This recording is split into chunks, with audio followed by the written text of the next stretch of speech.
Bienvenidos a esta serie de webinars que organiza el Centro de Análisis e Investigación sobre Paz, Seguridad y Desarrollo, Olof Palme AC.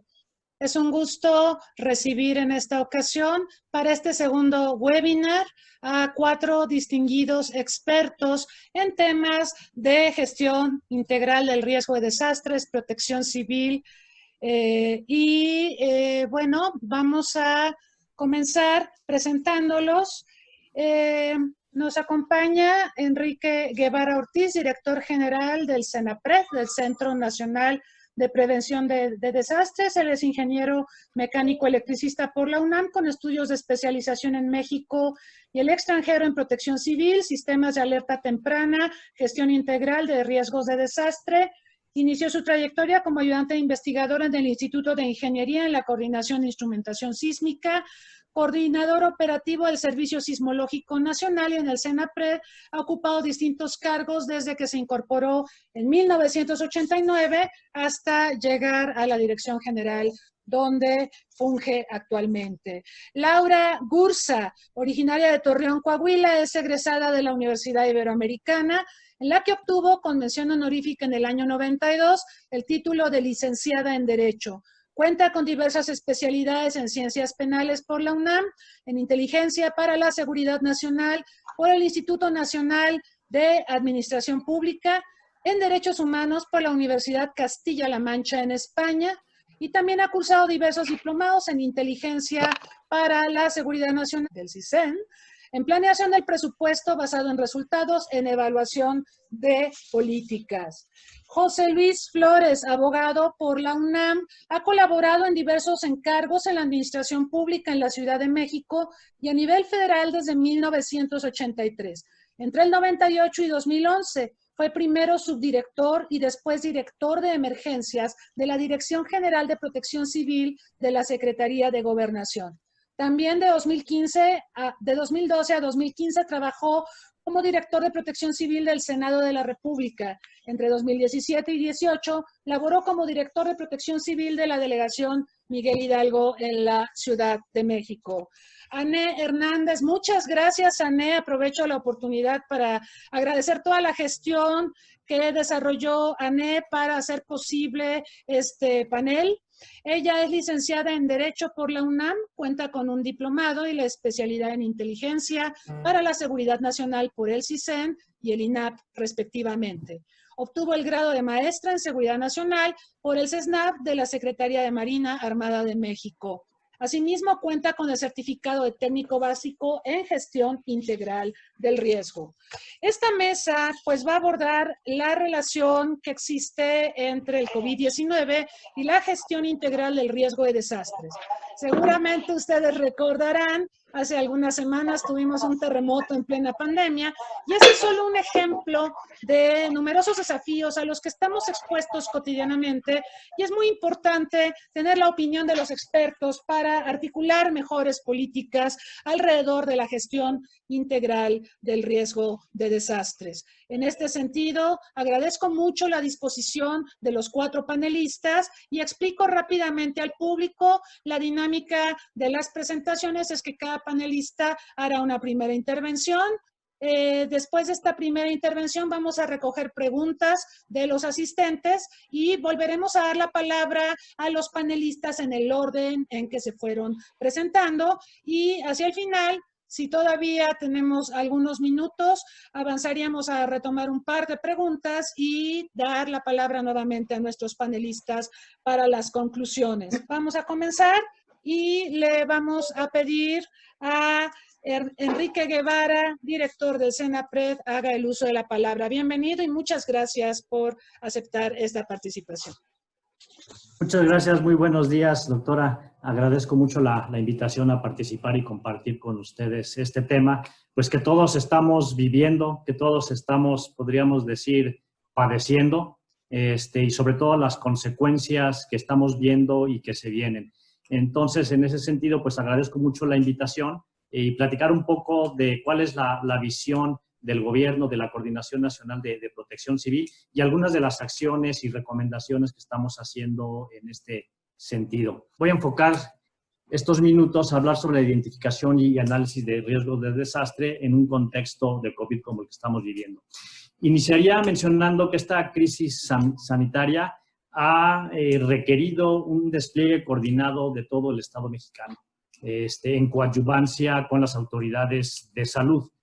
Por ley, tanto en la Constitución como en la Ley General de Salud, la atención de emergencias por epidemias, de emergencias sanitarias, lo encabeza la Secretaría de Salud. En ese sentido, el Sistema Nacional de Protección Civil se vuelve un coadyuvante con las autoridades de salud para la atención de la emergencia, sin dejar de atender las actividades propias que le corresponden al Sistema Nacional de Protección Civil. Y esto pues es lógico porque vivimos en un país que está expuesto, sabemos, a múltiples fenómenos, tanto de origen natural como de actividades humanas. Entonces, pues no podemos desatender estas funciones importantes, tanto en la parte preventiva, en la preparación, en la gestión de la emergencia y en la reconstrucción. Si vemos nosotros estadísticamente cuál ha sido la incidencia de los diferentes fenómenos perturbadores en nuestro país, en los últimos 20 años la incidencia anual, la vemos aquí en esta diapositiva, en promedio se presentan 9 sismos de magnitud mayor a 5.5 cada año. Ya un sismo de magnitud 5.5 tiene potencial de producir algunos daños, sobre todo si el epicentro se encuentra cercano a alguna población. En promedio también ocurren 15 deslizamientos de laderas, esto asociado particularmente a la temporada de lluvias, aunque un sismo también puede detonar un deslizamiento de ladera. En promedio, 86 inundaciones al año, 51 ondas cálidas, 6 ciclones tropicales que impactan en el país, 7.925 incendios forestales al año, con todas las implicaciones que tiene esto, sobre todo la pérdida del capital forestal de nuestro país. Y si agregamos a todos estos eventos la parte antrópica, eventos socioorganizativos, pues bueno, nuestro país está expuesto a un sinfín de emergencias y desastres, producto de la construcción social de los riesgos y las condiciones de vulnerabilidad preexistentes, que en realidad es lo que determina la magnitud del desastre, ¿no? Por un lado, la presencia de un fenómeno perturbador, pero por otro lado, las condiciones preexistentes de vulnerabilidad. En sí, pues nuestro país es un país de alto riesgo ante múltiples fenómenos. En este periodo de 20 años, también es importante considerar dónde están ubicados ahorita durante la epidemia la infraestructura de salud que está atendiendo COVID. En general, hay 2.387 unidades de salud que ha tenido daños económicos asociados a diferentes fenómenos por 1.568 millones de pesos. Y en promedio anual, con COVID y sin COVID, instituciones de salud han sido afectadas 119 instituciones, el promedio anual. En la gráfica de la derecha vemos cuáles han sido los fenómenos que han impactado a la infraestructura de salud y prácticamente cerca del 75% de las afectaciones que han tenido centros de salud tienen que ver con fenómenos hidrometeorológicos. Cerca del 50% por ciclones tropicales y otro 25% por lluvias e inundaciones. Mencionaban hace un momento este ciclón tropical Hanna, que impactó en el noreste del país, y recordaremos que hubo algunas imágenes de algún hospital que estaba inundado en Monterrey, y otra institución de salud también, que toda la parte de la fachada, debido a las lluvias y a los vientos, pues también sufrió daños. El sismo también tiene un porcentaje importante, más o menos alrededor del 20%, ha provocado daños en instituciones de salud. Ahora sí vamos a la parte de los fenómenos, hablando del riesgo sísmico, pues evidentemente la zona que se ve ahí en rojo son las zonas donde hay un peligro mayor debido a la interacción de las placas tectónicas, la placa de Cocos que se subduce por la placa de Norteamérica, y estados como Chiapas, Oaxaca, Guerrero, Michoacán, Colima y Jalisco, pues son las entidades que mayor exposición tiene y mayores aceleraciones se pueden producir. Justamente lo vimos el sismo del pasado 23 de junio, y particularmente en estos estados que además existen alta marginación, niveles socioeconómicos bajos, construcciones no formales de materiales de adobe que son muy vulnerables ante sismos, y el sismo de 7.4 del 23 de junio evidenció estas vulnerabilidades, y aproximadamente el 53% de estos municipios que están dentro de la zona roja pues tienen justamente estos índices de vulnerabilidad social alta y muy alta, además de vulnerabilidad física por el tipo de sus construcciones.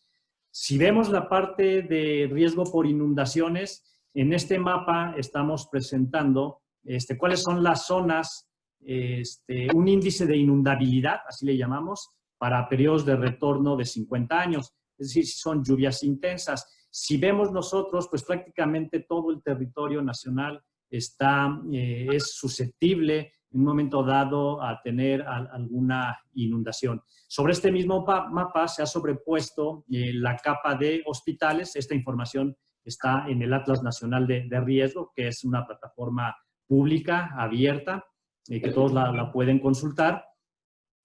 Entonces, pues vemos que gran parte de la infraestructura pues está también en zonas donde hay probabilidad de que ocurran inundaciones. Entonces, por ejemplo, aquí se resalta enormemente la importancia de, por ejemplo, el programa Hospital Seguro, que el Hospital Seguro tiene como objetivo hacer una revisión de las condiciones que tiene el inmueble para que se mantenga operando y tenga los menos daños posibles cuando algún fenómeno se presente.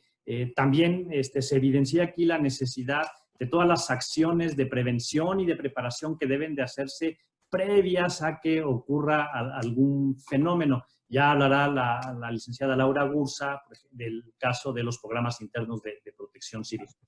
Entonces, ante esta situación, en una realidad que estamos viviendo, una pandemia que ya lleva varios meses y que todavía va a durar otro poco, es necesario estar preparados y fortalecer estas capacidades preventivas de preparación y de respuesta ante situaciones de emergencia en el contexto de COVID.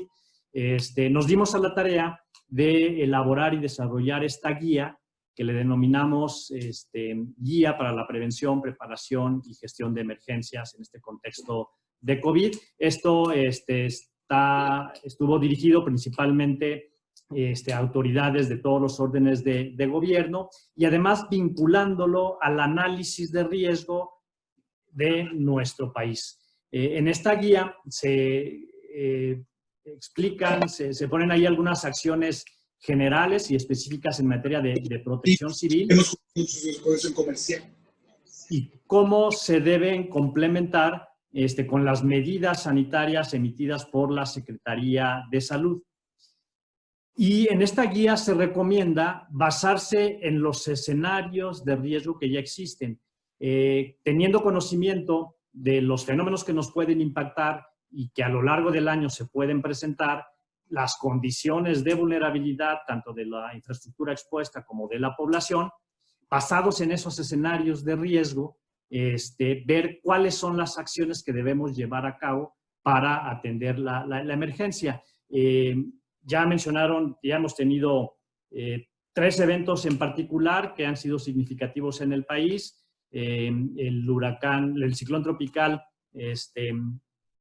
Hanna, que impactó al noreste del país, unas semanas antes en el sureste del país, Cristóbal y Amanda, y el sismo del 23 de junio. Entonces, esto implica, la atención de la emergencia, de esto va a hablar José Luis Flores, implica también llevar a cabo una serie de medidas para evitar la propagación del COVID, pero atender la emergencia va a implicar cambios en los refugios temporales, en mantener la sana distancia, aplicar todos los lineamientos que ha definido la Secretaría de Salud, medidas de higiene, la distribución dentro de los refugios temporales, tener los controles, separar la población vulnerable, brindar apoyo psicológico, tener protocolos establecidos para el manejo de personas con sospecha de COVID y evitar propagaciones.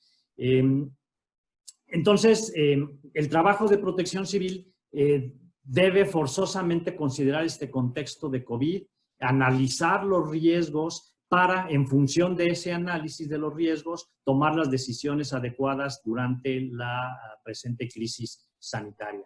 Y finalmente, ya queda una o dos diapositivas, una reflexión. Todos sabemos que esta crisis sanitaria va a tener implicaciones en todos los ámbitos.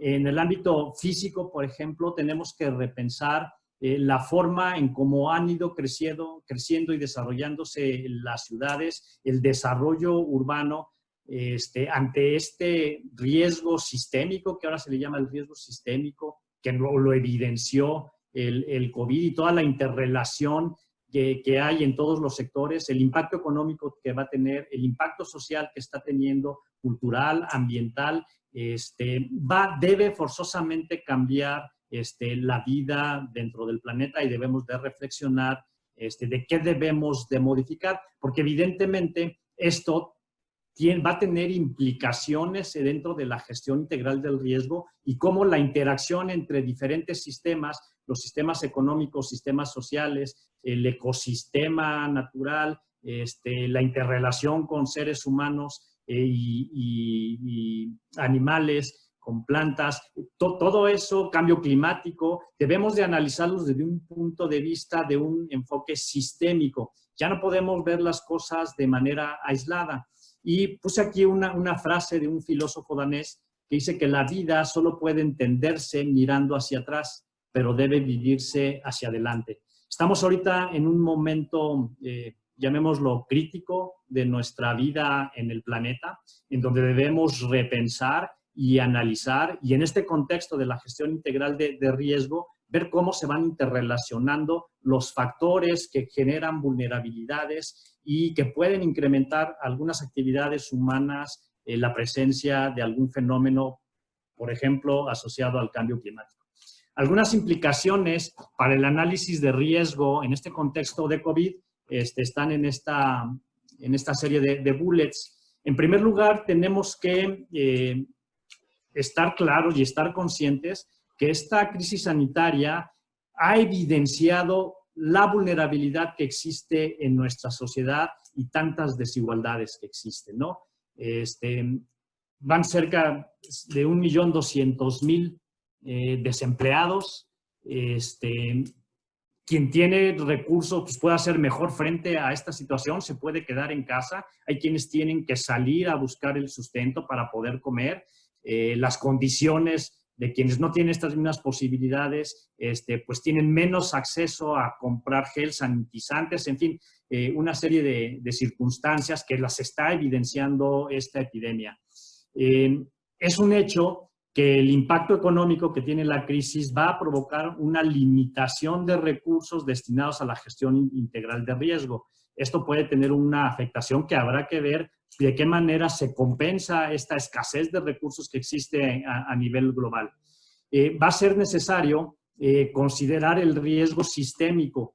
Es un riesgo, digamos, ya complejo, en donde existe una interrelación de múltiples actores, de múltiples sistemas, algo que no estábamos acostumbrados, digamos, a hacer, pero creo que sí es necesario ver su interrelación y ver su evolución.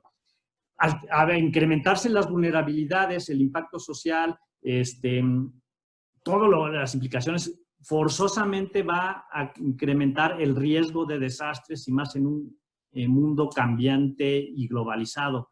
Es necesario que todo el actuar de la sociedad y el desarrollo de los países, de las naciones, consideren obligatoriamente y necesariamente este análisis de riesgo y sus interrelaciones.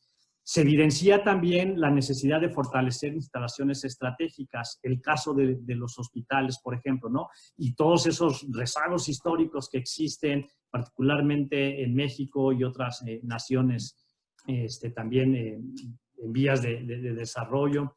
La necesidad de una coordinación interinstitucional y la transversalidad e integración de diferentes políticas. No se puede manejar de manera aislada la parte de desarrollo urbano, cambio climático, cuidado del ambiente, gestión de riesgos. Todo debe de armonizarse. Debe de involucrarse todos los sectores, el público, el privado o social. Debemos forzosamente modificar la forma en cómo percibimos el riesgo, haciéndonos conscientes y establecer una comunicación adecuada para lograr una gestión y sobre todo enfocada a nivel local. Dentro de la gestión del riesgo, la gestión local del riesgo a nivel comunitario, que va creciendo hacia lo nacional, pues debe de reforzarse y lograr involucrar a la sociedad. No podemos avanzar y no puede recaer solamente la responsabilidad en una persona, en una institución, en un gobierno, sino esto es una corresponsabilidad en donde la participación ciudadana es necesaria. Con esto concluyo brevemente. Obviamente el tema da para mucho más, muchas horas pasar aquí hablando y haciendo reflexiones, intercambiando opiniones, pero bueno, una visión rápida de la parte del análisis de riesgos en México y el contexto que estamos viviendo. Muchas gracias. Muchísimas gracias a Enrique Guevara. Realmente es una presentación muy útil, muy ilustrativa respecto a los desafíos que enfrenta nuestro país, los diversos fenómenos naturales a los que estamos expuestos, pero también los desastres por razones antrópicas. Estaba recordando mientras escuchaba a Enrique Guevara cómo México ha avanzado en el tema de prevención de desastres y en el tema de protección civil. Yo soy superviviente del terremoto del 85 en Tlatelolco y esa fue una situación muy catastrófica. Quizá las generaciones más jóvenes que nos están sintonizando solo habrán escuchado de ese sismo, pero fue un sismo paradigmático, cambió muchas cosas en el país, en la Ciudad de México. Nació Protección Civil como resultado de ese terremoto, se organizó la sociedad civil. En fin, tuvimos cambios políticos muy, muy importantes a raíz de ese devastador fenómeno natural. Por cierto, muy interesante el planteamiento de cuidar las instalaciones estratégicas, porque cuando fue el terremoto del 85, alrededor de la tercera parte de los hospitales o se cayeron o sufrieron daños estructurales justo cuando más los necesitábamos, ¿no? Entonces, hay que aprender. Me gustó mucho esa frase de Kierkegaard que menciona Enrique.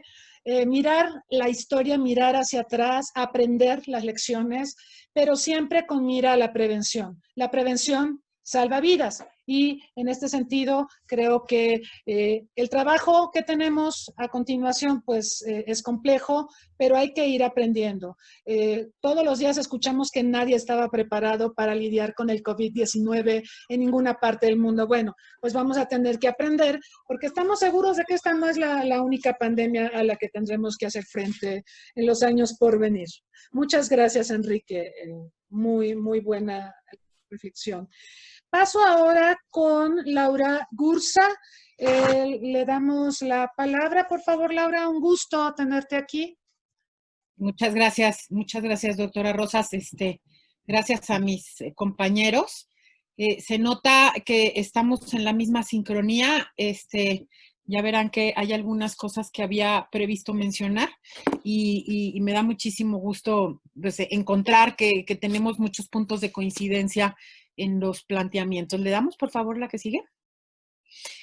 Yo quisiera abordar en esta ocasión la perspectiva de cómo podemos aterrizar en lo bajo, porque suena como una política muy elevada, muy complicada, y al final pareciera que la única participación que tenemos la sociedad es el ponernos el cubrebocas y utilizar el gel o lavarnos las manos, ¿no? Y no, en realidad es que como sectores, desde lo particular también hay mucho que hacer, ¿no? Yo quisiera empezar con una reflexión señalando que, como bien lo mencionaba Enrique hace un momento con la frase de Kierkegaard, yo lo puse desde otra perspectiva. Conocer y aprender de nuestro pasado en desastres y emergencias, pues ayuden mucho a implementar una adecuada gestión de los riesgos. Le damos la que sigue, por favor. Evidentemente que conocer nuestra historia, que entenderla, que comprenderla, no solo el comportamiento de los fenómenos, sino también de sus efectos, es decir, del desastre propiamente, pues nos da herramientas para poder aprender hacia el futuro, hacia el presente y poder mejorar nuestra acción, ¿no? México ya ha tenido otras pandemias, la más reciente la vivimos en el 2009 con el H1N1 y puse aquí algunas correlaciones de fechas específicas solo para enunciar que el 18 de marzo del 2009 se presentó, comienza una vigilancia, el 11 de abril se confirman los primeros casos, a poco más de un mes y días se clasifica como alerta 5, es decir, ya una pandemia inminente. Es el 11 de junio cuando finalmente se declara una pandemia y apenas declarada como una pandemia en junio, nosotros ya habíamos como país reanudado escalonadamente nuestras actividades, es decir, habíamos actuado de manera inmediata y en esa perspectiva logramos reducir de manera muy importante los riesgos, a pesar de que el país también vivía como hoy una situación crítica económica muy difícil. Recordemos que ya venían presentándose en México una situación económica compleja y había entrado el país en recesión. Contagiados se contabilizaron 70,715, pero 1,172 muertos. Le damos, por favor, la que sigue. Recordando, por supuesto, que México fue país emisor, es decir, la pandemia nace en este país junto con Estados Unidos, ¿no? Y aquí entra esta discusión sobre si el COVID es o no es un desastre que debe ser atendido desde la perspectiva de la protección civil. Y podemos entender que el virus que lo produce, es decir, este virus, pues a lo mejor no es un fenómeno al que estemos habituados para reconocerlo como la producción de desastres tradicionales. Es decir, no es un sismo, no es un huracán, etcétera, que conocemos mejor, que estamos más acostumbrados a administrar como desastres tradicionales, y se pueden decir tradicionales porque todos los desastres técnicamente son atípicos, ¿no? Pero debo decir que sí se considera como un desastre, la ley lo prevé como un fenómeno sanitario ecológico, prevé las epidemias como parte que constituyen un desastre sanitario y entiende que estas son agentes perturbadores y la propia ley define como desastre la ocurrencia de uno o más agentes perturbadores que causan daños que por su magnitud exceden la capacidad de respuesta de la comunidad afectada y evidentemente aquí lo es el país todo. ¿Le damos la que sigue, por favor? ¿Aló? ¿Podemos darle la que sigue? Eso. Yo quisiera señalar que una vez entendido que hay experiencia en el país, hemos enfrentado estos problemas, pero debemos comprender que los gobiernos no pueden ni deben hacer frente a las crisis solos de manera aislada. No es una responsabilidad exclusiva de los gobiernos, ¿no? Para mantener la gobernabilidad entendida como un equilibrio dinámico entre lo que requiere la sociedad y lo que está en posibilidades de resolver el sistema político, pues exige acciones de gobernanza que entendemos que son arreglos institucionales que se plantean para ejercer la autoridad, pero con un fuerte componente de participación tanto de gobierno como no gubernamental. Le damos la que sigue, por favor. Y en ello debemos entender que el SINAPROC, el Sistema Nacional de Protección Civil, es en sí mismo, en su naturaleza, un modelo de gobernanza, puesto que involucra el esfuerzo de todos, es decir, la propia ley establece que el Sistema Nacional se compone por los sectores público, privado y social, y digamos que ese punto en común que une a los tres tipos de sectores, pues se constituye el enlace que le da vida al Sistema Nacional de Protección Civil. ¿Le damos la que sigue? La ley además reconoce que los representantes de los sectores privado y social pues son una respuesta organizada desde la sociedad, desde los individuos que están en posibilidades de participar de manera espontánea, temporal incluso, frente a los escenarios distintos de amenaza o de escenarios de emergencia o desastre, ¿no?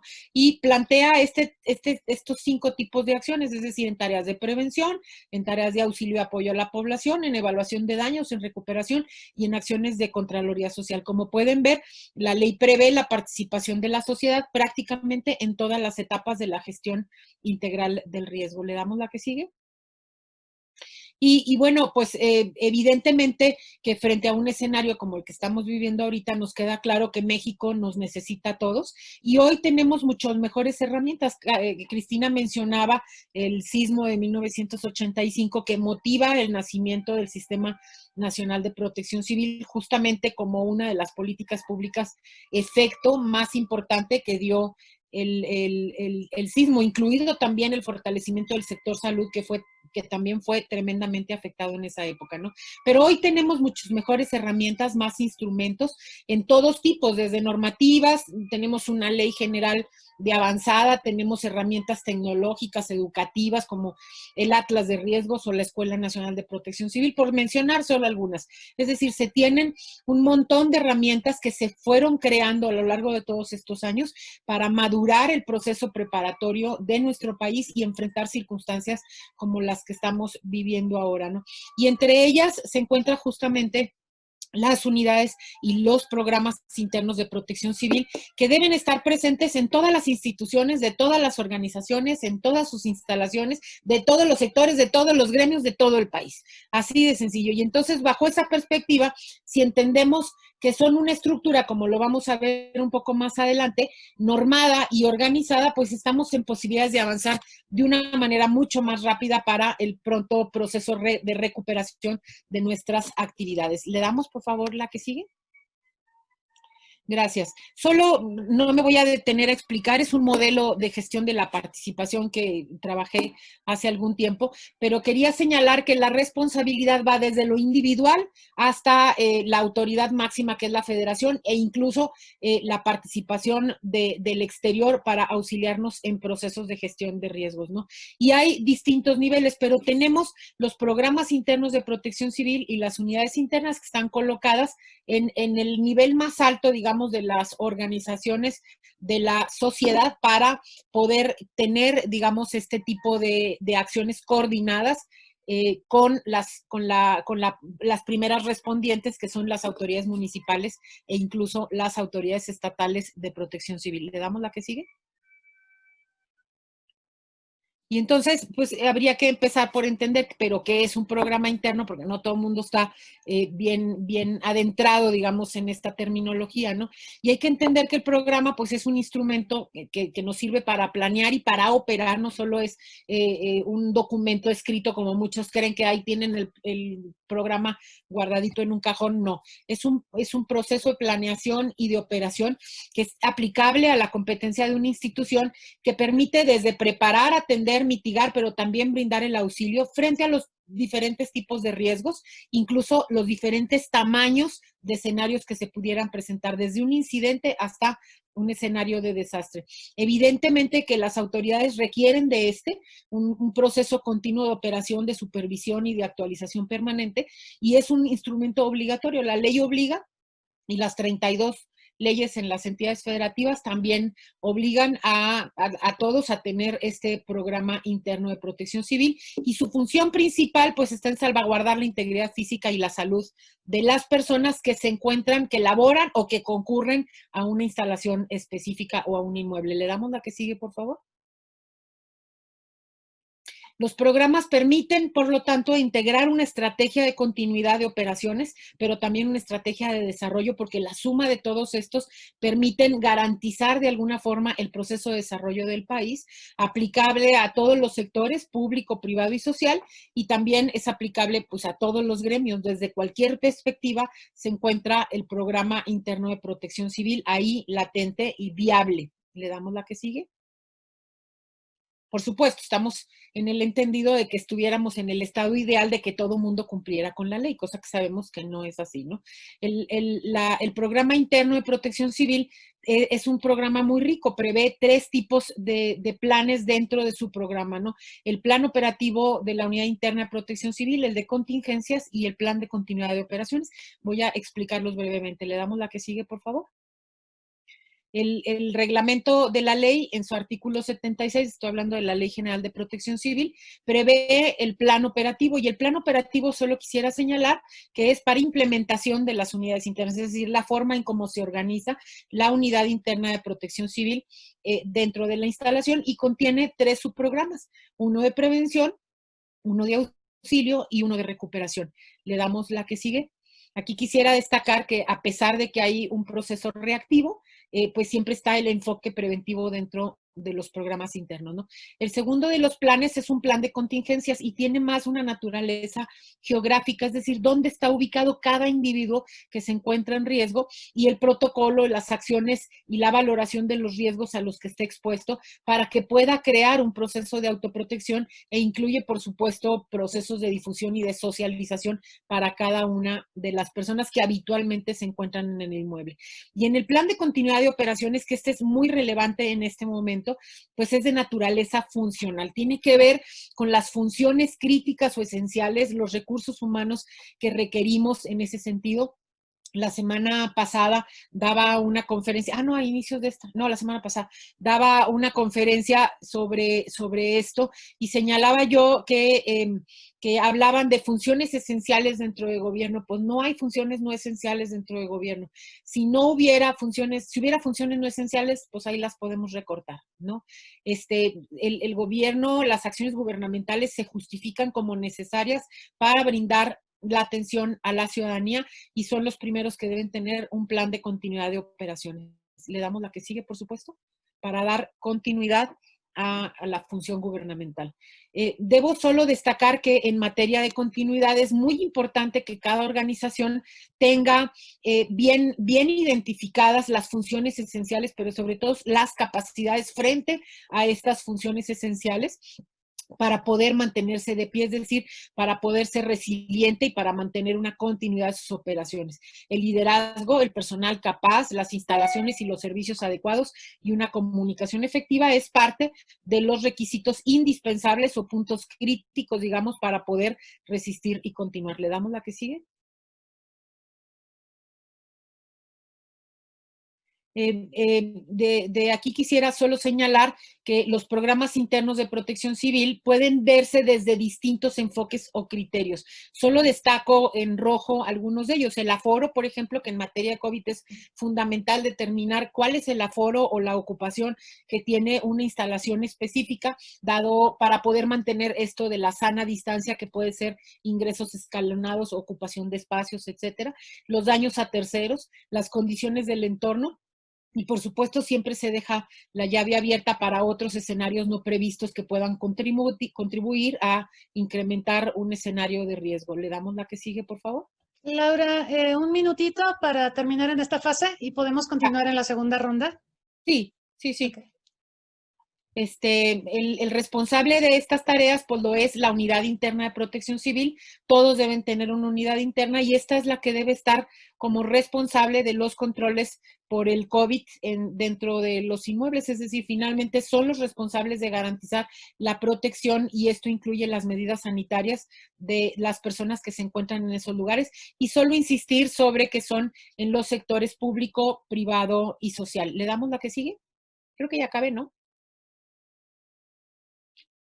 Bueno, lo dejo aquí. No olvidemos que un desastre sucede más por el bajo nivel de preparación que por la intensidad del fenómeno que originó el escenario de riesgo. Lo dejamos aquí si quieres. Perfecto, Laura. Muchísimas gracias. Efectivamente, la preparación, la prevención, decíamos hace un rato que salva vidas. Evidentemente, los fenómenos ocurren. Decíamos que las epidemias, pues también. Esta es la segunda pandemia del siglo XXI, la que estamos enfrentando actualmente, y tendríamos que extraer las lecciones más importantes para prepararnos para lo que pueda venir. Entonces, Bueno, muy interesante, muy ilustrativa la presentación de Laura. Vamos a pasar a continuación con José Luis Flores, no sin antes invitarlos a responder una encuesta como pues lo hemos venido proponiendo desde la primera sesión de estos seminarios. La pregunta que les vamos a pedir que revisen es la siguiente.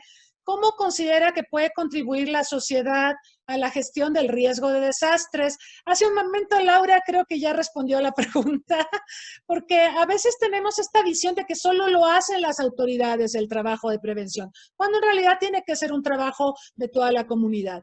Pero aquí la pregunta va enfocada al papel social, al papel de la sociedad. Entonces, aquí hay varias opciones de respuesta. Una plantea creando brigadas de protección civil en sus comunidades, identificando los riesgos existentes en casa o en el entorno, llamando al 911, elaborando un plan de respuesta ante los riesgos del desastre, efectuando periódicamente simulacros debidamente organizados por las autoridades y la comunidad, educando a los sectores vulnerables, niños y adultos mayores para que sepan qué hacer en una emergencia, teniendo a la mano una mochila de vida, creo que de esto va a hablar un poco más José Luis Flores, creando y señalizando rutas de evacuación y habilitando albergues, entrenando una mascota para actividades de protección y rescate, haciendo cursos de capacitación para las comunidades en torno a la gestión del riesgo de desastres. Entonces, bueno, aquí están las preguntas. Les pedimos, por favor, la pregunta más bien la revisen y, bueno, cuando estemos terminando la sesión del día de hoy, vamos a dar a conocer las respuestas del público. Pasamos entonces con José Luis Flores, por favor. Muy bien, pues a mí me han pedido el día de hoy que platique acerca de los cambios de la dinámica en la administración de emergencias por desastres durante esta circunstancia del COVID que estamos viviendo. Efectivamente, como bien se han señalado mis compañeros que me antecedieron, estamos en una situación un tanto cuanto crítica, que también debe ser planificada y que debe de ser, obviamente, visualizada antes de que se inicie cualquier situación crítica. La gente de Protección Civil, veo muchos compañeros aquí en la línea y me da mucho gusto saludarlos a todos ellos, y obviamente también al auditorio. Somos muy buenos para adaptarnos rápidamente a las circunstancias, pero somos mucho mejores cuando planificamos las cosas. Ajá. Entonces, lo que se vislumbra rápidamente en la atención a una situación crítica, como puede ser un desastre que tenga que ver o que esté combinado, concatenado durante la contingencia con COVID, es que hay varios sectores que tienen que participar. Ya señalaron básicamente los que están funcionando, pero ahorita los voy a hacer más enfáticos. El primero de ellos es la familia. Ajá. Tenemos que contar con un plan familiar de protección civil. Tenemos que darle mayor énfasis a la protección personal en caso de que haya una evacuación. Tenemos que contar, como señaló hace rato la doctora, con una mochila de emergencias, con un kit de protección personal, como cubrebocas, guantes y gel adicionales. Esto no lo habíamos contemplado en nuestra mochila de emergencia original. Acuérdense, la mochila de emergencia va a tener también, además, otras cosas que ahorita vamos a ver adelante. También la autoridad tiene que funcionar eficientemente y muy enfáticamente. Tiene que ampliar las campañas de autocuidado. Lo están haciendo muy bien, lo siguen haciendo muy bien, pero también tienen que preparar a su personal con equipo de protección personal adicional para poder utilizarlo en caso de que se presente una contingencia. ¿Cuándo podría ser que podamos evacuar? Puede ser que sea una situación como un sismo, o puede ser que sea una situación como un ciclón tropical, o puede ser incluso un incendio. Entonces, en todos estos casos, la gente debe tener siempre, portar consigo equipo de protección personal. La gente que va a ser evacuado también. Debemos traer en el bolsillo, aunque sea un cubrebocas adicional para podernos proteger. Si podemos traer un poquito de gel, mejor también. En los refugios temporales, la estadística nos está diciendo las experiencias que ya tuvimos, que han sido 3, en realidad son 4 las que vivimos últimamente, como señaló mi maestro, el ingeniero Enrique Guevara, nos dice que los refugios temporales los debemos reducir, es decir, los vamos a utilizar al 50% de su capacidad. No los podemos utilizar al 100%. Si antes utilizábamos 1,5 metros de separación entre un camastro y otro, ahora necesitamos utilizar 3,5 o hasta 4 metros de separación. Consecuentemente, se tiene que reducir. Obviamente el refugio temporal tiene que estar plenamente identificado, tiene que estar activado y operando cuando sea la crisis, y debe tener personal que lo administre y también personal que esté verificando la sintomatología de las personas que lo están utilizando, ¿verdad? Obviamente esto es muy importante, que la autoridad esté muy al tanto, y la experiencia nos ha demostrado que lo están haciendo bien. Vamos a ver qué también ya ocurre. Aquí viene la parte fundamental y que han estado platicando mis compañeros acerca de ello. Me refiero a la sociedad. El programa interno de protección civil, como señaló la maestra Ursa, es el equivalente al plan familiar de protección civil. Ajá. Si no estamos en nuestra casa, estamos en el trabajo. Entonces, en ambos lugares tenemos que tener un protocolo, un procedimiento para atender una situación crítica. ¿Qué pasa también si tenemos que evacuarnos? Mire, el 70% de las personas que son evacuadas durante un ciclón tropical, una situación de esta naturaleza que pueda hacer que la gente se tenga que ir a un refugio temporal, el 70%, y eso es estadístico, se van a casa de familiares o amigos, y solamente el 30% recurre a un refugio temporal. Consecuentemente, es muy importante que ese 70% que recurre a familiares o amigos se organice antes de que ocurra una situación crítica. ¿Para qué? Para que puedan ellos establecer cuáles son las medidas que van a utilizar en caso de que se vayan a vivir con sus hijos, con sus padres o quien ellos determinen, ¿no? Ajá. Obviamente esto tiene también que recurrirse o requerirse un equipo de protección personal adicional. Lo que decía yo hace rato, tiene que tener más apoyo.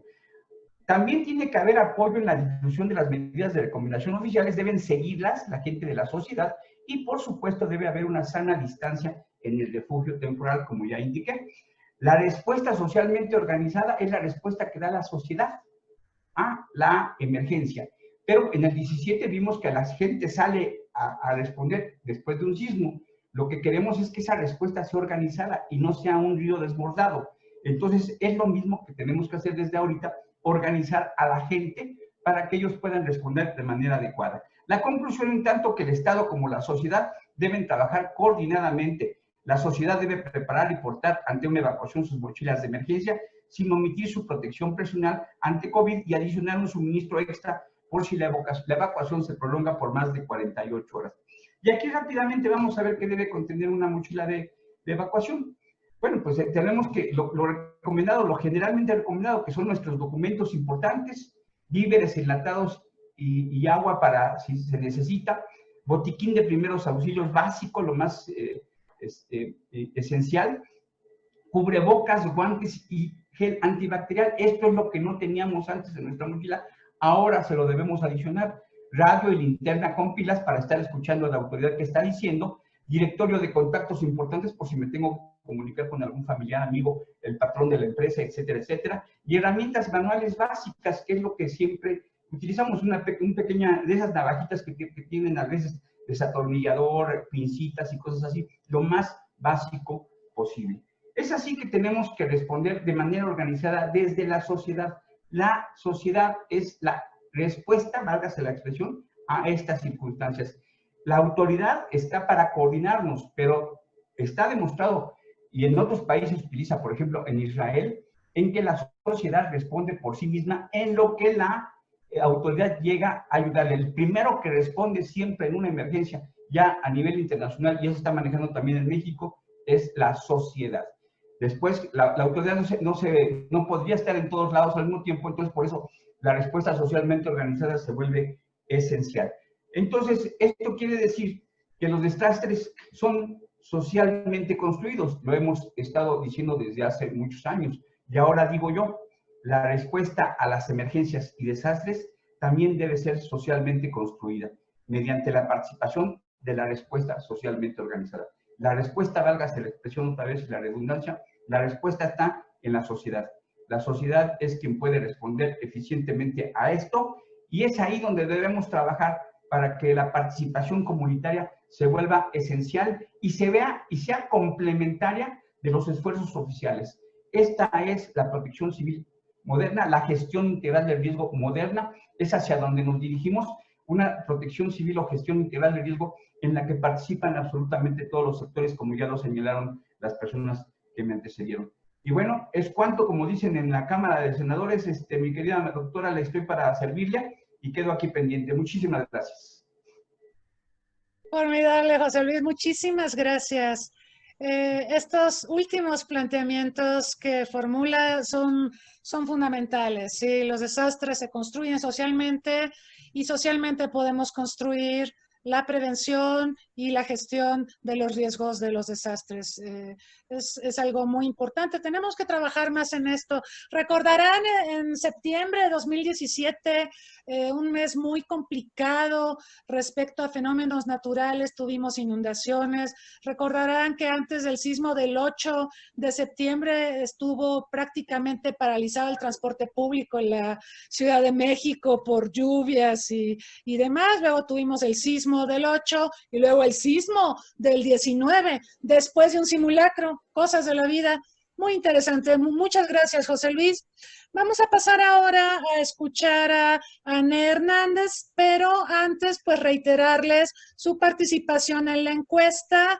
Les reitero la pregunta: ¿cómo considera que puede contribuir la sociedad a la gestión del riesgo de desastres? Participen, su participación es muy importante. Y, Anné, muchísimas gracias por todo el trabajo que nos ha ayudado a hacer para armar esta sesión y pues tiene la palabra. Muchas gracias, muy buenas tardes. Gracias, doctora, por su atenta invitación. Fue un gusto, de veras, y es un gran honor para mí el poder compartir imagen y video con usted, con Laura, con Enrique y José Luis, quienes son entrañables amigos y maestros. Bueno, iniciaré comentando que el objetivo de esta presentación, siguiente, Dianita, por favor. El objetivo de esta presentación es conocer sobre algunos de los controles sociales que se están implementando en México y en el mundo frente a la emergencia derivada de la pandemia, a fin de valorar sus alcances y temporalidad. Ya se habló acerca de que Protección Civil somos todos y, bueno, el papel tan importante que representa la sociedad organizada en enfrentar esta emergencia. Comenzaré recordando cómo se define el control social. El Diccionario Panhispánico del Español Jurídico, entre otras acepciones, lo define como el control de la sociedad sobre sus miembros para evitar infracciones. Según Cohen, en su libro Visiones de Control Social, este lo define como un conjunto de formas organizadas por medio de las cuales una sociedad da respuesta a conductas de grupos sociales y aún a individuos, a los que califica como desviados, preocupantes, etcétera, y a los que va a tratar de inducir a la conformidad con el orden social. Por su parte, Portocarrero y Alchivica, que son investigadores de la Universidad Nacional Mayor de San Marcos en Lima, Perú, van a señalar que el control social es la aplicación de los recursos del que dispone una sociedad determinada para asegurarse la conformidad de los comportamientos de sus miembros o para responder a sus transgresiones en pro de un orden social establecido. Siguiente. Ahora bien, repasando la historia, vemos que los humanos nos adaptamos a muchas cosas, aún teniendo miedo, como las guerras y los desastres. Somos resilientes por naturaleza. Y antes de la pandemia, pues ya se habían vivido todo tipo de guerras, éxodos, violencia, desastres, otras pandemias, armas de destrucción masiva. Esto no es novedad. Lo que nos impactó ahora en esta emergencia es su dimensión mundial y generalizada. Ahora nos enfrentamos a las llamadas enfermedades de disrupción masiva. Siguiente, por favor. Vamos a ver ejemplos en México de estos antecedentes que comento. Ya se ha hablado del sismo de 1985, bueno, los sismos del 19 y 20 de septiembre, que fueron un parteaguas en la historia de nuestro país. Pero lo importante a resaltar en esta plática es que la incompetencia gubernamental en ese momento para atender la emergencia provocó dos grandes controles sociales por parte de nuestra sociedad.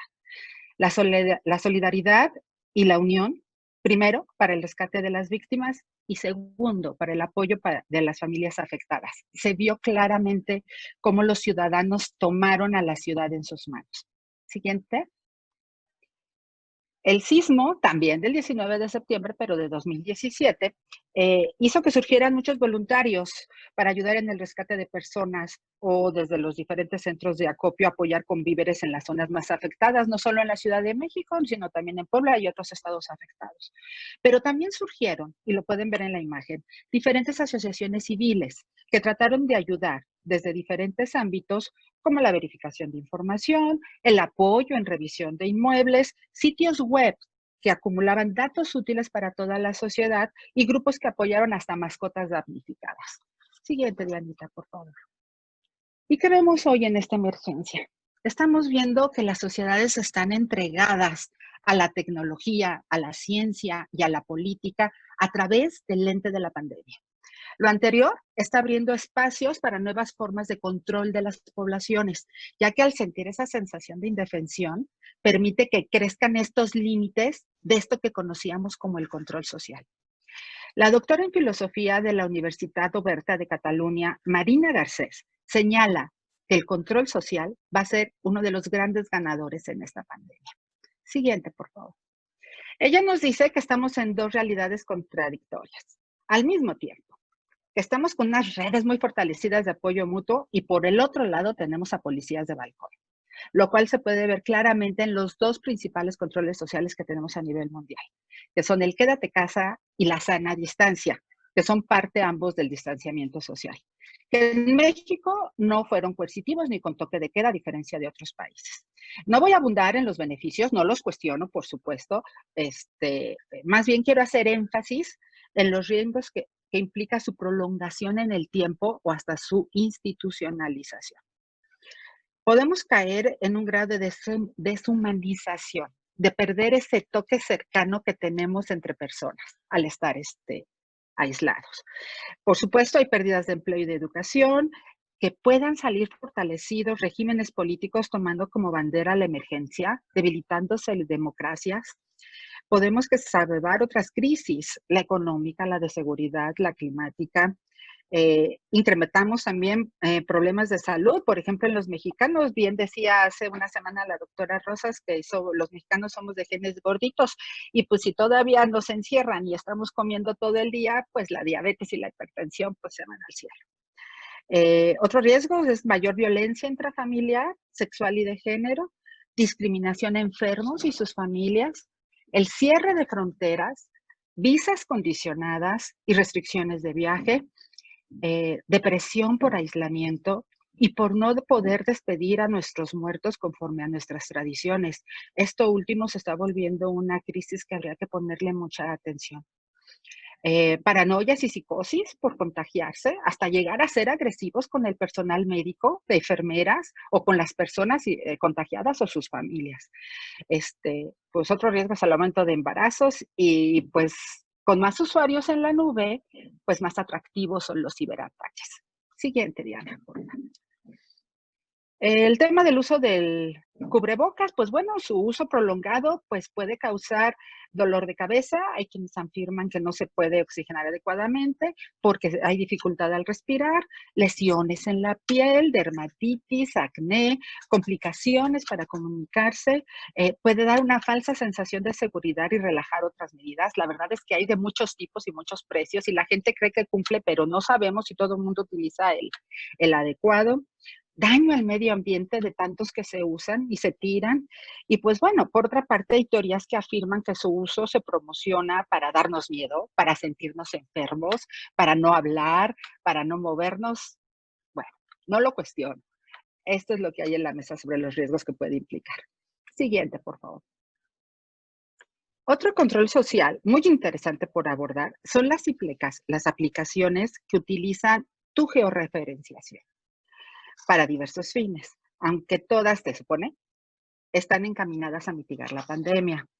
Y es que actualmente, ante esta incertidumbre y este miedo, muchas personas están dispuestas a ceder más datos personales a fin de pronto volver a salir. Es así que Apple y Google, quienes por cierto alimentan el 99% de los teléfonos inteligentes en el mundo, lanzaron a los gobiernos una herramienta de rastreo de contagios, que para ese mes ya contaba con el respaldo de 20 países, Con ella, las autoridades sanitarias pueden crear sus propias aplicaciones de detección de infectados. Funciona, se supone, de manera anónima y requiere el consentimiento del usuario. Las empresas señalan enfáticamente que la herramienta no está disponible para cualquier desarrollador, solo para las autoridades de salud pública. Pero, con todo respeto, eso me han dicho a mí en diversas compañías sobre mis datos personales y ahorita cualquiera me marca a mi casa y a mi celular para venderme N cosas. En fin, veamos rápidamente los siguientes ejemplos de apps de este tipo. Siguiente. Gracias. En Argentina, en mayo pasado, el presidente argentino Alberto Fernández anunció que todo el que vuelva a trabajar debe bajar una aplicación a su celular llamada Cuidar.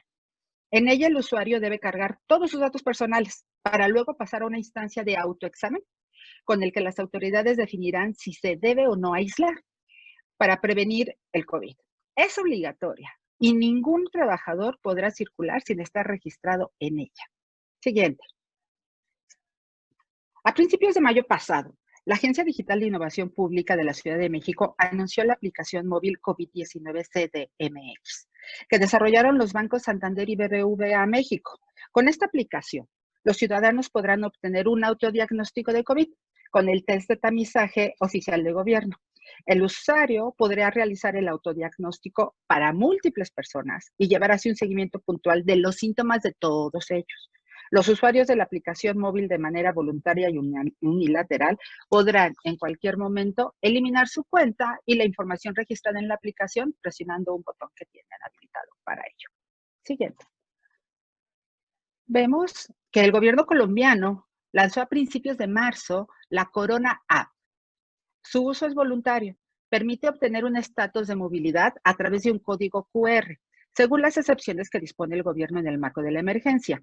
También permite acceder a la conexión Bluetooth del dispositivo para compartir con el Instituto Nacional de Salud la cercanía en los últimos 21 días con otros dispositivos móviles que utilizan también la Corona App, con la finalidad de saber si una persona confirmada con COVID estuvo cerca del usuario e identificar potenciales cadenas de contagio.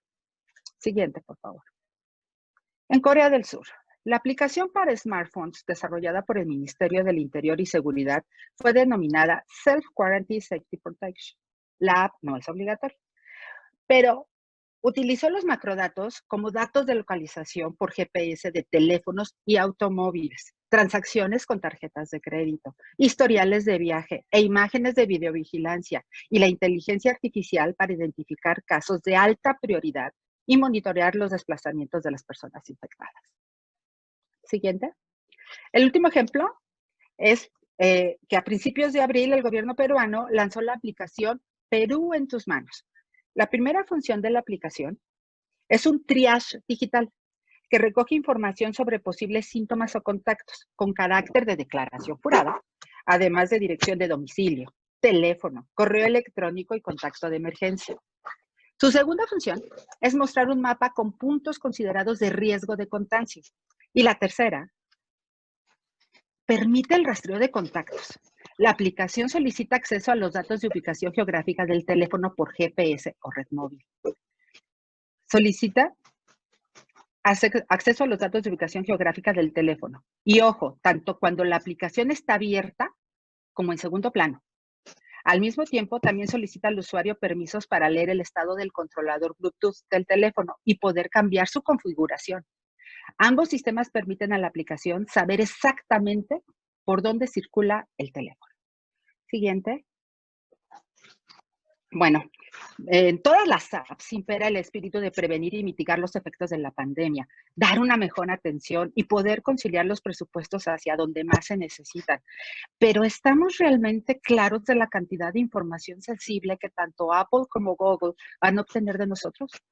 No solo la que nosotros voluntariamente ingresemos en el sistema, sino que una vez activado el GPS van a saber en dónde estamos, a dónde vamos en cada momento, a quién visitamos, qué compramos, dónde nos divertimos, etcétera, etcétera, etcétera. Y pues bueno, de nosotros va a depender hacia dónde queremos que se incline la balanza, porque preocupa, aunque digan que no, que la información se venda, se comparta o sufra un ciberataque, ya que es insumo valioso para cuestiones, pues ya sea para el crimen organizado, con fines electorales, inteligencia en ventas, para economía, para actos corruptos, violaciones a derechos humanos. La lista es muy larga. Por ello, termino mi presentación con lo siguiente. Siguiente, Dianita. La sola mención de algunos países sobre la suspensión de algunas garantías individuales para enfrentar la pandemia provocó que tanto la Comisión Interamericana de Derechos Humanos como la Corte Interamericana de Derechos Humanos emitieran contundentes recomendaciones sobre el tema. La Corte señaló: los problemas y desafíos que supone enfrentar la pandemia deben ser abordados con perspectiva de derechos humanos y respetando las obligaciones internacionales. Y agrega que todas aquellas medidas que los estados adopten para hacer frente a esta pandemia y puedan afectar o restringir el goce y ejercicio de derechos humanos deben ser limitadas temporalmente, legales, ajustadas a los objetivos definidos conforme a criterios científicos, razonables, estrictamente necesarias y proporcionales, y acordes con los demás requisitos desarrollados en el derecho interamericano de los derechos humanos.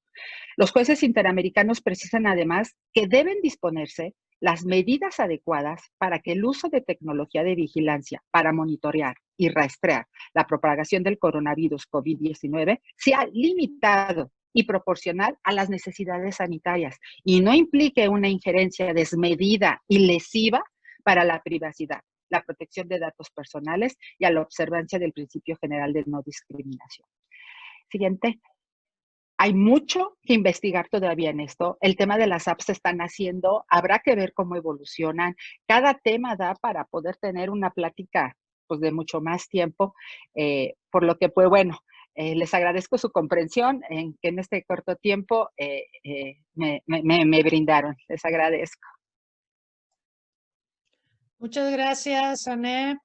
Muy interesante, muy importante hablar también del uso de las nuevas tecnologías y su relación con este tema del control social. Yo recuerdo que hace algunos meses empezó a circular un documento que elaboraron las autoridades de Corea del Sur, donde hablaban de la inteligencia epidemiológica y de cómo utilizar diversas apps para monitorear casos, para saber dónde habían estado las personas, las que se infectaron, y rastrear a aquellas con las que estuvieron, y de esta manera tener pues información prácticamente de todo tipo de movimientos, de visitas de los ciudadanos.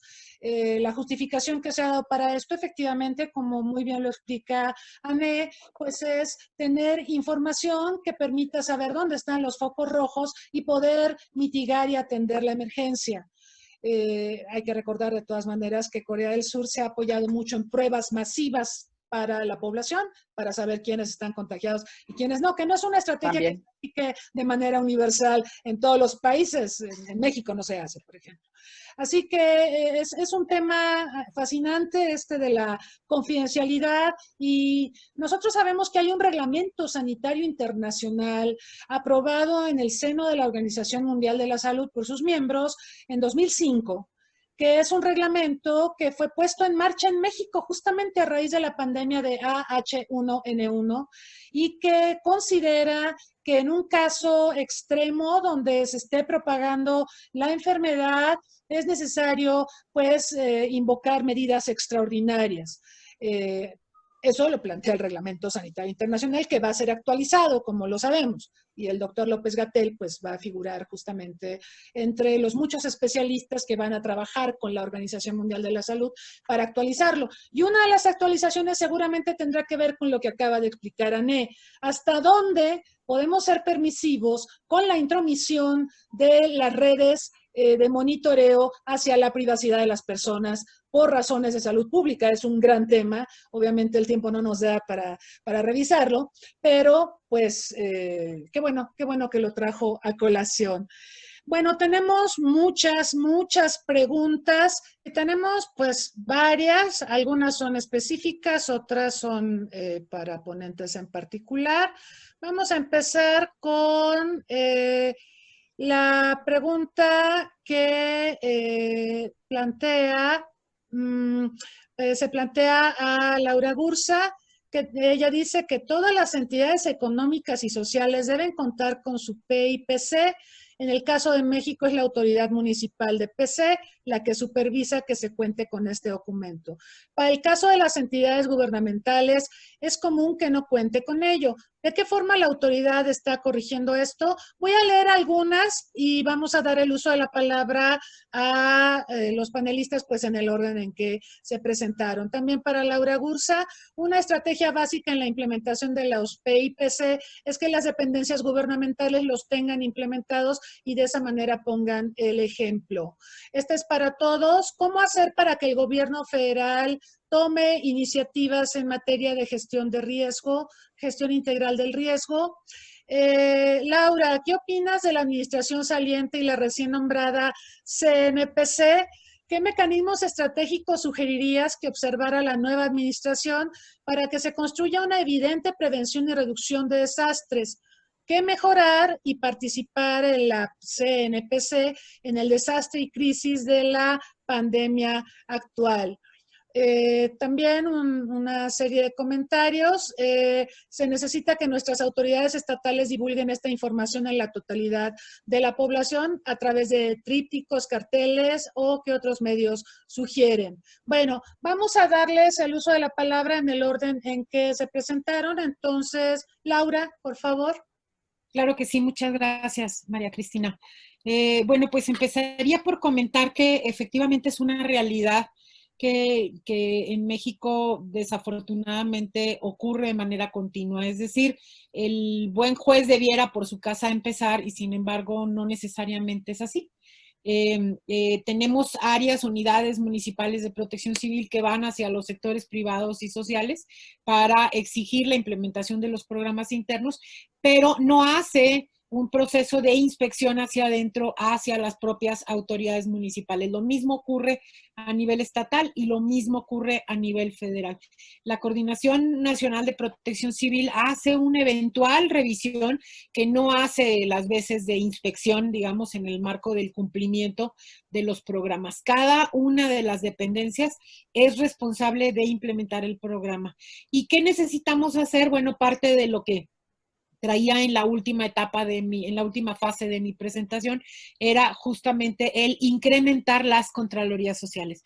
Es decir, necesitamos que la sociedad civil participe de manera activa para exigir a las autoridades que se involucren de mayor forma, que exijan el cumplimiento de la ley, pero que también cumplan con la ley y con sus atribuciones, porque pues la ciudadanía va de manera cotidiana hacia los servicios educativos, hacia gestiones administrativas, pagos de impuestos, etcétera, a las oficinas gubernamentales, a los juzgados, etcétera, y pues es indispensable que las autoridades de los tres órdenes de gobierno y de los tres poderes, digamos, de los tres tipos de poderes, pues cumplan de manera estricta con lo que les obliga la ley. La ley no es excepcional para las autoridades ni para sus instalaciones, al contrario, ¿no? Y tienen que poner el ejemplo en ello.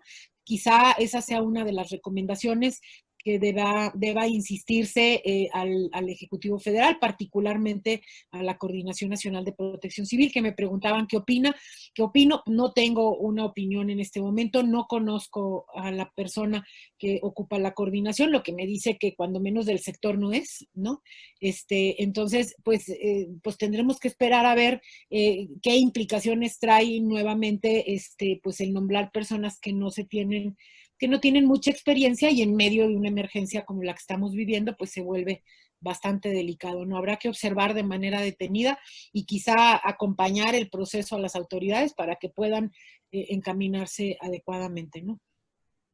No sé si con eso respondo. Gracias, Laura. José Luis, por favor. Bien, pues yo creo, vamos, fortaleciendo lo que dice la licenciada, la maestra Gursa, yo creo que efectivamente hay un sector, en la Dirección de Concertación Sectorial de la Dirección General de Protección Civil de la entonces Secretaría de Gobernación, y debe de estar ahora en lo que está en Seguridad Pública, hay una dirección que se encargaba de revisar los programas internos de las dependencias de la Administración Pública Federal. Pero como bien señaló la maestra Gursa, no era una, ¿cómo se dice?, una situación que se hiciera de manera coercitiva, es decir, se les hacía la sugerencia de que lo hicieran, pero no había ninguna sanción si no lo tenían, ¿no? A diferencia de lo que ocurre con los programas internos en la parte privada, que es obligatorio, que es, ¿cómo se dice? Normalmente parte de una coerción en caso de que no se cumpla con él, hay sanciones y cosas así, ¿no? Entonces, respecto al Sistema Nacional de Protección Civil, yo siempre he dicho que se ha conducido, yo tengo muchos años en él, y siempre se ha conducido como si fuera una montaña rusa, así le llamo, a veces va para arriba, a veces va para abajo, y en la actualidad yo veo un poco lo del concepto que yo manejo que se llama metaemergencia, en el que los políticos tienen que participar o participan en el manejo de una situación crítica. Obviamente se conjunta esto con los medios de comunicación, se genera una percepción social que afecta la respuesta en terreno de quienes están respondiendo y obviamente la percepción de la sociedad. Entonces, todo esto tiene que estar coordinado. La metaemergencia no necesariamente es buena o es mala, simplemente existe y hay que saberla llevar a efecto, ¿no? La gente que trabaja en la política, hay gente que también maneja cuestiones de protección civil eficientemente, también hay medios de comunicación muy eficientes, y cuando esto ocurre y eso se conjunta, las situaciones críticas se resuelven más favorablemente. Cuando hay desconocimiento, hay ruptura en alguno de los componentes, entonces tenemos lo que a veces ocurre que yo le llamo la metaemergencia. Entonces, mi punto de vista es ese y espero, estoy aquí pendiente por cualquier otra cosa que les ofrezca. Muchas gracias a José Luis. Ané, por favor. Sí, gracias. Bueno, yo haría dos comentarios. El primero sería cómo impulsar el tema de una política pública en gestión integral de riesgos de desastre. Pues, bueno, a mí me parece que el tema de etiquetar presupuestos en los 3 órdenes de gobierno para el tema es muy importante. Hay veces que se etiquetan y se van junto con el presupuesto de seguridad, y a la hora que quieres bajarlo al tema de gestión de riesgos o de protección civil, pues ya se lo comió todo seguridad. Y pues para que pueda caminar el tema, pues sí se necesita tener presupuesto. Y la segunda, además de tener políticas públicas fortalecidas con presupuesto, es muy importante que la sociedad esté capacitada para responder ante una emergencia o ante un conjunto de emergencias, cuando puedan darse de manera simultáneas. Yo recuerdo mucho una plática con Enrique Guevara, en donde, ¿qué podemos hacer con lo de los sismos? Me decía, Enrique, es que tienes que estar preparado. Me dice, ¿qué harías si supieras que mañana va a temblar? No, pues me pongo a hacer esto y esto. Muy bien. ¿Y qué harías si sabes que en 1 hora va a temblar? Así tienes que estar preparado, porque no sabes en qué momento puede suceder. Entonces, y lo vas haciendo como una forma de vida. En mi familia, mis hijas y yo, cada vez que llegábamos a un lugar público, lo primero que hacíamos, y ya de manera normal, es, ¿qué pasaría si suena la alerta? ¿Por dónde salgo? ¿Dónde me paro? ¿Qué hago? Y ya lo haces de manera inconsciente, ¿eh? O sea, no da miedo, no tiene por qué dar temor. Es una forma de vida en una ciudad con riesgo sísmico. Muchas gracias, Ané. Pues nos quedan muy poquitos minutos, hay bastantes preguntas. Voy a tomar una y también quisiera pedirles una reflexión final. Bueno, nos preguntan del Consejo Nacional de Protección contra Incendios, ¿cómo podemos colaborar para ampliar esta guía en materia de incendios urbanos? Y por otro lado, no me voy a quedar con las ganas, sí lo quiero preguntar. ¿Cómo percibieron ustedes la reacción de la sociedad ante el terremoto de junio pasado en plena pandemia? Me gustaría conocer sus impresiones, cómo percibieron la reacción, qué se hizo bien, qué se puede mejorar, etcétera. Y bueno, finalmente, también su opinión respecto a la importancia de tener políticas de Estado, no de gobierno, porque ahora mismo Laura Gursa mencionó que ha habido pues personas que están a cargo de responsabilidades en materia de manejo y gestión de desastres y que no tienen la experiencia. Si ella no los conoce, pues es que no necesariamente están en el medio. Entonces, yo creo que habría que reflexionar también sobre la importancia de políticas de Estado, no de gobierno. Todo este aprendizaje del que hablaba Enrique Guevara, aprender de experiencias pasadas, mirar al futuro, y tenemos que aprender también muy rápido. Yo creo que esa es la otra cuestión. Entonces, a ver, por favor, Laura. Sí. Pues efectivamente, mira, la parte del proceso del aprendizaje que hicimos un cúmulo de esfuerzo enorme fue vertido en la Ley General de Protección Civil que se emitió en el año 2012, ¿no? Y ahí se hizo un esfuerzo enorme multisectorial de todos los gobiernos, etcétera, para condensar, digamos, en esa ley toda nuestra experiencia. Y vale señalar que es una ley con contenidos muy ricos, entre ellos, por ejemplo, establece el establecimiento, perdón, del servicio profesional de carrera, ¿no? En la protección civil. Establece como requisito indispensable la certificación de competencias. Aquí hay muchas personas que quizá no tienen grandes estudios, pero tienen enorme experiencia en materia de protección civil y que era necesario que pudieran certificar sus competencias y probar esas competencias para poder ocupar un puesto, porque lo que se tiene en las manos son las vidas de las personas, no es cualquier cosa. Estamos hablando de la planta productiva, estamos hablando de la vida, de la salud, estamos hablando de las posibilidades de desarrollo y de las condiciones de gobernabilidad en un país frente a un escenario de riesgos. Y en todas esas condiciones, pues evidentemente que no puede llegar un improvisado porque sí, ¿no? Tiene que darse en un proceso de competencia, digamos, que puedan tomarse las decisiones más adecuadas. Por eso es tan importante los organismos que son, digamos, como satelitales dentro del Sistema Nacional de Protección Civil. El Comité Nacional de Emergencias, que acompaña interdisciplinariamente la toma de decisiones, los consejos asesores, los comités técnicos asesores, que son científicos, que están acompañados por el mundo académico y la sociedad civil más experimentada en cada uno de estos temas, pero que también debe ejercerse, como lo dije hace un momento, a través de las contralorías sociales. Es fundamental. No sé si con eso respondo de manera genérica, Cristina. Yo creo que lo que nos toca como sociedad es alzar la voz, pedir a las autoridades de los 3 órdenes de gobierno que se apeguen a la ley, que cumplan con lo que está perfectamente establecido, que es el cumplir con mínimos requisitos, cuando menos de conocimientos técnicos y administrativos alrededor del ejercicio de las funciones de la protección civil. Pero como bien lo preguntan muchos, ¿no? Bueno, pero el juez pide, pero no hace, ¿no?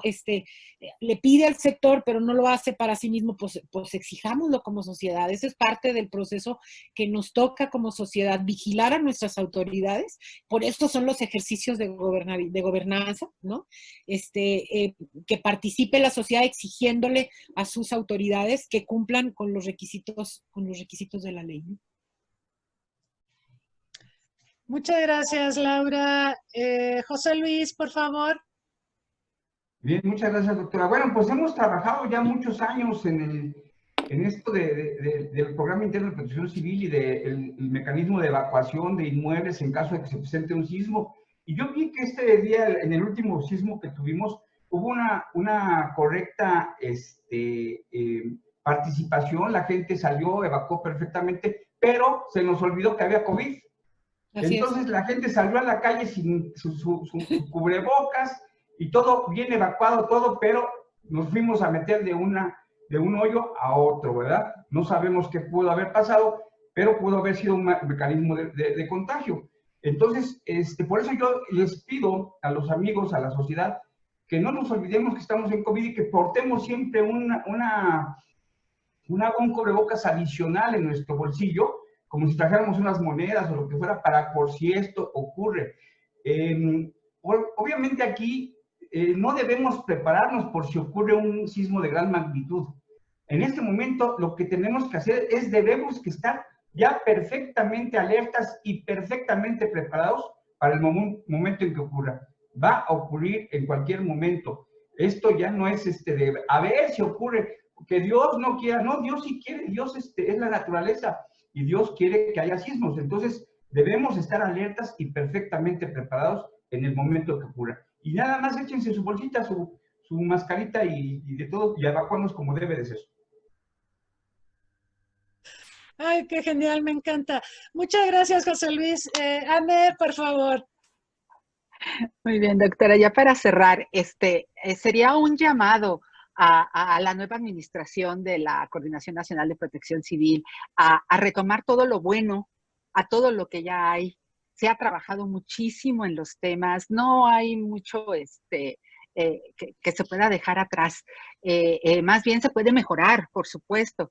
Que se tome en cuenta todo ese trabajo ya elaborado. Gracias, doctora. Muchas gracias. Realmente, pues han sido reflexiones muy valiosas. Hay preguntas adicionales, muchas son felicitaciones para los y las panelistas. Quiero pues dar a conocer los resultados de la encuesta. La pregunta fue, ¿cómo considera que puede contribuir la sociedad a la gestión del riesgo de desastre? Y el 69% dijo que creando brigadas de protección civil en sus comunidades, un porcentaje también muy importante, 68%, dijo que identificando los riesgos existentes en casa o en el entorno. Un 69% dijo que educando a los sectores vulnerables, niños y adultos mayores, para que sepan qué hacer en una emergencia. También otra respuesta que recibió una nutrida votación, 63% fue haciendo cursos de capacitación para las comunidades en torno a la gestión del riesgo de desastres. También 52% tenemos un empate con la elaboración de un plan de respuesta ante los riesgos del desastre y efectuando periódicamente simulacros debidamente organizados por las autoridades y la comunidad. Muchas gracias por su participación. Quiero externar pues mi agradecimiento también a Enrique Guevara, a Laura Gursa, a José Luis Flores, a Anne Hernández. Ha sido pues formidable su participación y sus reflexiones. Estaba pensando hace un momento que la primera vez que tuvimos un ejercicio de este tipo fue presencial, fue en la Facultad de Ciencias Políticas después de aquel sismo de 2017 y ahora pues estamos teniendo este ejercicio en medio de la pandemia y después del sismo de junio. Espero que la próxima vez que hagamos un evento de este tipo nos anticipemos a este tipo de situaciones. Sí, por favor. Aunque pues ya sabemos, los desastres y los riesgos están ahí, tenemos que tratar de anticiparlos y de prepararnos de la mejor manera. Agradezco a todos que nos hayan sintonizado, que se hayan conectado y pues quiero manifestarles que la próxima semana vamos a tener en este ciclo de conferencias un análisis acerca de los impactos del COVID-19 en la seguridad internacional. La cita es el próximo 13 de agosto a las 11 de la mañana. Muchísimas gracias y nos vemos pronto. Quédense en casa. Muchas gracias.